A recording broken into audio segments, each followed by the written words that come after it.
Now coming back towards stoichiometry, we see the concepts of excess and limiting reagent. Now what is excess and what is limiting reagent? So let's suppose कि मैंने दो reactants को react करवाया A plus B and they give us the product C. Now मैंने कुछ amount ले ली reaction में A की और कुछ amount ले ली B की. अब हमारे पास ये amounts प्रॉपरली कैलकुलेटेड नहीं है, हमने रैंडम अमाउंट्स ली हैं ए की और बी की.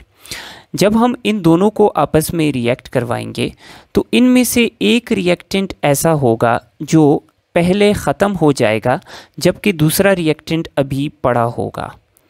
तो अब वो रिएक्टेंट जो पहले ख़त्म हो जाएगा उसको हम कहते हैं लिमिटिंग रिएक्टेंट.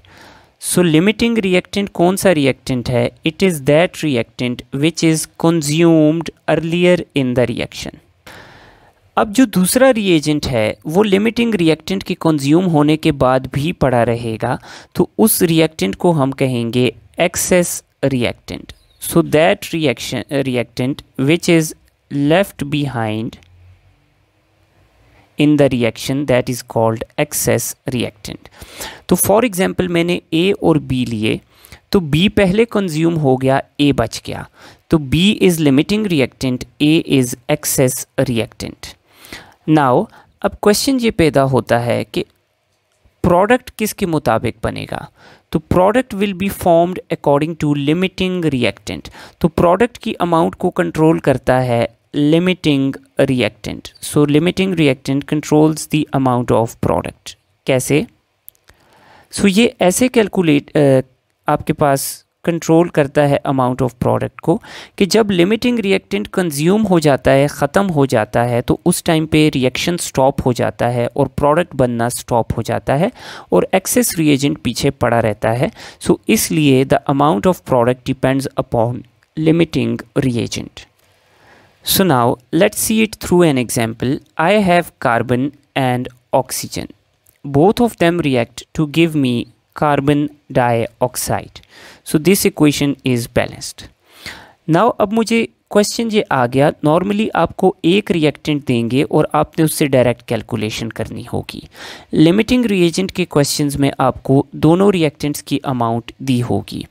तो for example I have 24 grams of carbon and 48 grams of oxygen.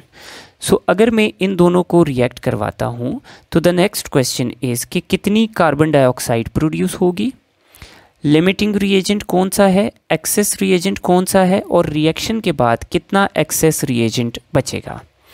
सो सबसे पहले क्वेश्चन पे आते हैं कि लिमिटिंग रिएजेंट को हम आइडेंटिफाई करें. सो सबसे पहले हम कार्बन को कन्वर्ट करते हैं इसके मोल्स में. तो 24 grams of carbon divided by molar mass of carbon that is 12 grams. सो हमारे पास कार्बन के प्रेजेंट हैं 2 moles.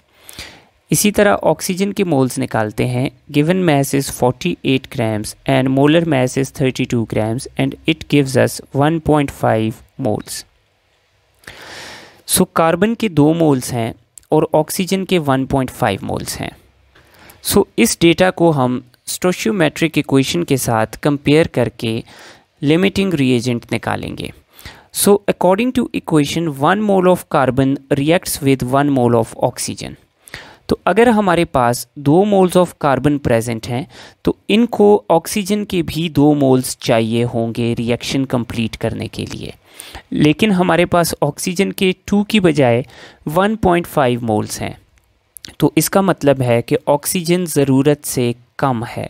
सो इसलिए oxygen is limiting reagent and carbon is access reagent.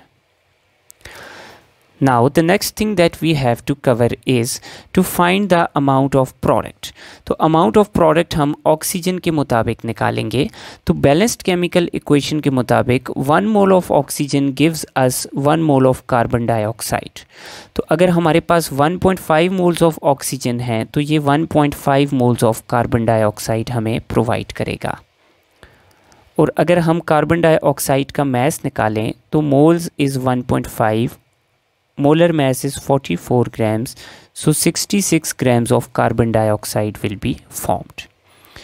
Now the third question is कि इस रिएक्शन में access reagent कितना रह जाएगा। तो अगर हम इस इक्वेशन को देखें तो हमारे पास कार्बन की 2 मोल्स हैं, ऑक्सीजन के 1.5 मोल्स हैं। ऑक्सीजन लिमिटिंग रिएजेंट है। अब ऑक्सीजन के 1.5 मोल्स को कम्प्लीटली रिएक्ट करने के लिए कार्बन के कितने मोल्स चाहिए? 1.5। तो अब कार्बन के हमारे पास टोटल मोल्स हैं 2, जबकि हमें चाहिए 1.5। तो इसका मतलब है कि कार्बन के 0.5 मोल्स हमारे पास बच जाएंगे। और अगर हम इसको मैस में कन्वर्ट करें तो moles multiply by molar mass of carbon, so 6 grams of carbon will be left behind in this reaction.